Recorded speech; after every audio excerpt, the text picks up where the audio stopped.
afternoon, everyone. I know I'm between lunch and very grumbling sounds I can hear from tummies. I'll keep it short. I'm Saritha Radhakrishnan. I'm the HR director for Tektronix.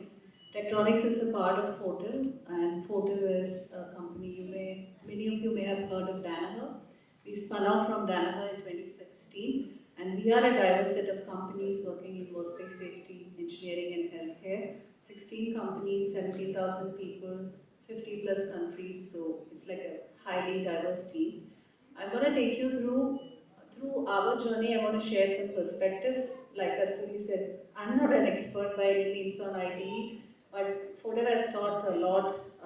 My personal journey in terms of driving ID has been extremely beneficial, changed me as a person. So let me just give you a glimpse of some learnings that I've had. Sorry, I'm not good with juggling many things.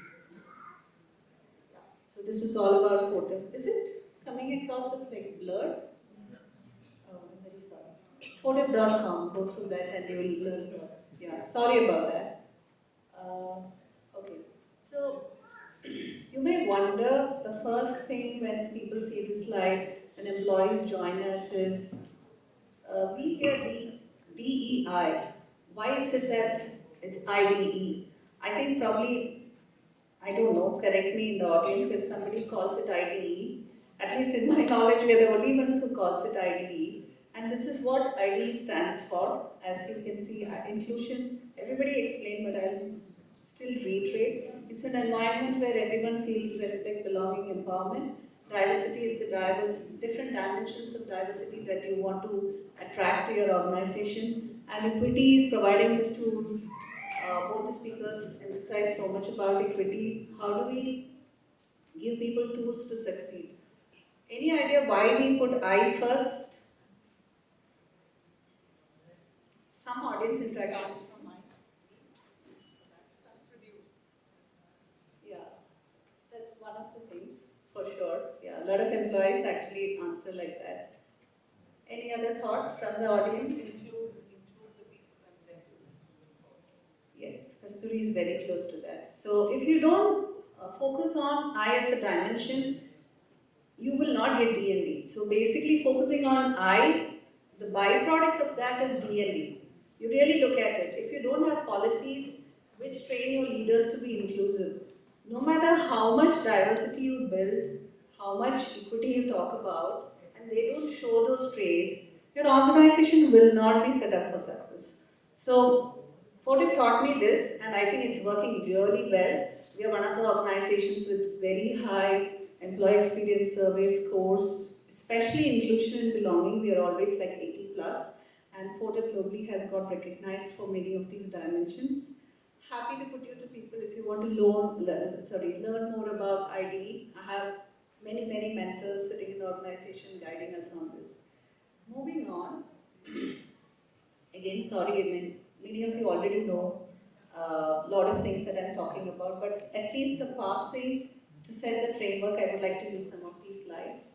As you see, why we put inclusion first is it's about everyone. So when I walk into a room, I should be treated like exactly like the sari example I like.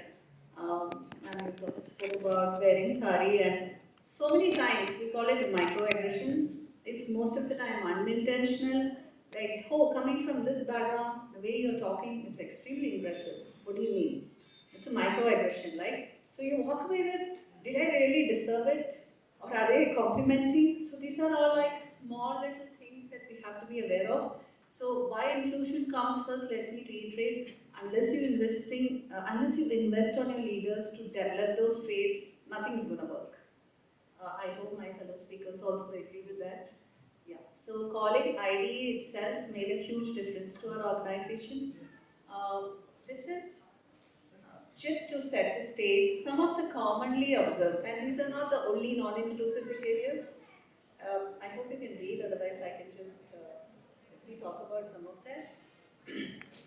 What are some commonly observed non-inclusive behaviors? At least it's coming down, but when we started the journey about 7-8 years back, we could see selective mentoring, inattentive listening, long meetings. How many of you actually thought long meetings is a non-inclusive behavior? Have you ever felt that? Okay. Thank you. Anyone else? Long meetings. What do you feel when you sit in long meetings? They are not respecting my time. I have so many other things to be done. They are not giving importance to my responsibilities. And it's not just men. I know not just men or women. There are men and women sharing responsibilities these days. And if you sit in late evening meetings, it's very non-inclusive. That's another example. Playing favorites. We all know this. Microaggressions, which I just spoke about, it's most of the time unintentional is what I've noticed. So when you educate, they become more aware of what I should say and what I should not say to my team members. Lack of representation, yeah, this is something constantly we are working on. Everyone, it's not just women. In fact, we do a good amount of education around the LGBTQ plus community. In our organization, so far only 2 people have walked up to me and spoken about, hey ma'am, thanks for organizing this. This session helped me come out. Now my manager is more accepting. But it's just 2 people. Imagine like out of 800 people, just 2 people are open enough to come and talk about, hey, I belong to this tribe. Will I be accepted? So these are some non-inclusive behaviors. The reason I thought, many times I have noticed, even most of my leaders also, it takes some time for them to realize that they are non-inclusive unknowingly. Let me not say knowingly. So, including one of my favorite leaders, 6 years back when I spoke to him, it's like, Saritha, why are you harping so much on inclusion? Don't you think we are already inclusive? And we had a journey together, researching and talking about all this. So, of course, it's a continuous journey, and slow and steadily we are making progress. Dimensions of diversity, this is nothing new I'm talking about, all of you know, but this is just the tip of the iceberg, as my friend sitting there put it. She says, Sari, this is not comprehensive, there is so much more, but we don't even think. Most of the times, at least few years back, diversity meant gender diversity, sexual orientation, race, religion. Have you ever thought of personality styles? So we do trainings on DISC. DISC is a personality style assessment. If I'm a D, and how do I deal with an I? Or if I'm an I, how do I deal with an S? It's a topic by itself. So running such programs in the organization helps you appreciate different personality styles. Otherwise, I will usually like people who are like me. So this is one of the examples of being open to different dimensions of diversity and how do you handle that. I hope this picture is at least visible. It's about a visual where somebody is cycling in a slightly difficult terrain. And the first picture talks about, a person may experience pain. It may be an enjoyment, like my husband loves cycling. He'll be enjoying if he's on a path like this. I'll be in pain, and my yoga guru may be doing it for health reasons. So the same thing, imagine an assignment you're giving to an employee. The same thing different people with different levels of experience and skills will experience it differently. And that's where the equity comes. Most of the time, equity is equated with equality. Equality is not equity. Equal opportunity, it's equality. But if you say, most of the line managers I work with still talk about it. If I treat men, women, people with different sexual orientations, different races equally, why are you talking about equity? Am I not already being, practicing equity? No. Different backgrounds means different privileges they have come with, grown with. So, for example, people from the rural background with limited access to language, English, you need to invest more in them to be more confident about communication. Or it can generally, the imposter syndrome, I know men and women go through it, but at least in our organization, much more women are experiencing, I have noticed. So how do you coach them to be more ambitious and more accepting of what they have learned? These are some examples. So mentorship for women and underrepresented groups, that's one of the examples for equity. The way we drive, most of the organizations may have a similar framework. Let me be honest about it. When I research organizations, typically it's now DEI or IDE or EDI. Everything is a strategic pillar in most of the organizations. What I feel very proud of the way we do it is it's a strategic priority. It's built into our leadership goals at all levels. Every single people leader is gold on ID related metrics, and it's on diversity, it's on your inclusion score, and periodically every quarter we use quadric surveys to measure this. So no people leader can really say that, I practice, but I don't know how I'm measured, so there is a common language that's used in the organization. These are some of the ways we are practicing and what's working for us. We have an IDE council that runs in India. The Employee Friends and Resource Groups, which is commonly known as Employee Resource Groups. We have for Women in Technology, there is a Pride group, and more hobby-related groups are upcoming in our organization. And it's a small-size organization. Our number is just 800 across India, so you won't see like too many. I've seen in Cisco, Accenture and all, the ERGs are like way too many, so we are getting there.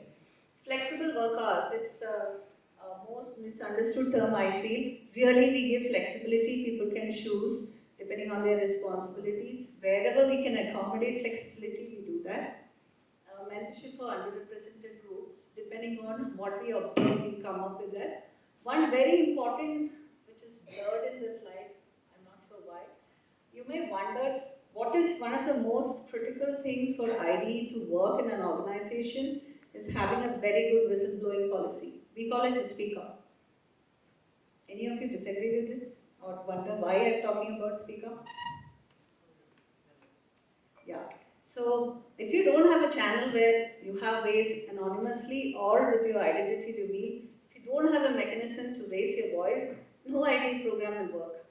So I've had to coach, and my team has coached several people who didn't want to go for a formal speak up fearing retaliation, and we have a zero retaliation policy. So one of the ways I think ID works, the policies work very well at Fortive is a very, very strong speaker. It can be against anyone, including the president of Fortive, president in the region, anyone. And it's not investigated like by an HR team. There's an independent compliance team looking into it. Sometimes HR will be called as investigators because a lot of employees say, even if I put a speak up, you will only investigate, right? I'm not comfortable with that. So it is an independent body and they have a channel to communicate continuously.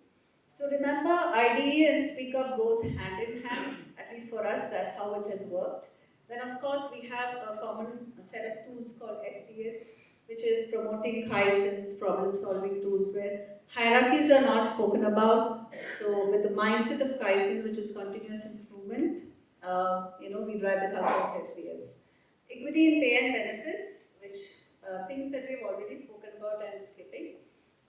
We have an inclusion guide for leaders, and every single leader, first-time leader or whoever joins the organization, there is a framework around how they are trained. If people are interested, I can share more around that. Surveys happen every quarter, and inclusion belonging is always tracked as part of that. Breaking bias during performance management, so many biases we spoke about. So breaking bias guide is like the dictionary in our organization wherein you need to be familiar with that, whether it's reviews, calibrations, providing feedback, everything. So these are some of the best practices based on what this is a framework for the Inclusive Leader Program. I'm just skipping. These are the various EFRGs. I'll just end this, sorry if I've exceeded time. This visual at least is clear. So, sorry, the speakers can't see. I